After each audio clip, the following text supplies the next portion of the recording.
তরফ থেকে হ্যাপি দিওয়ালি। তো আজ হলো দিওয়ালি, দেখতেই পাচ্ছেন আপনারা। যেহেতু আমি আজকে ছাদে আছি আর বাজিটা দেখুন কেমন ফাটছে।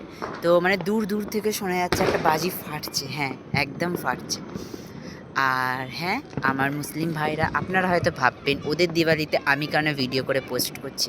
তো এটা আমার ব্যাপার, অ্যান্ড আপনারা যারা ভাববেন ভাবুন, আই ডোন্ট কেয়ার। সব জায়গাতে হচ্ছে, ওদিকে একটু হচ্ছে, মানে কোথাও মানে হচ্ছে ছেড়ে ছেড়ে। জাস্ট এই জায়গাটাতে মানে বেশি সুন্দর লাগছে কেন, প্রত্যেকটা বাড়িতে দেখুন একটা একটা করে নিজেরা মানে ডেকোরেশন করেছে লাইট। আর তার মধ্যে আমাদের যে মানে যেখানে আমি এখন থাকি আপনি হয়তো জানেন, তো সেইখানে একটু হিন্দু মানে হিন্দু ভাই আছে, তো ওরা এখানটায় একটু মানে পুজো স্টাইলস করেছে। তো দেখুন ওর জন্য রাস্তাটা ডেকোরেশন করা আছে। আর দেখুন গাইস, তো আমার তরফ থেকে সবাইকে দীপাবলি বাই। ভালো করে যেন দীপাবলিটা যাক আপনাদের।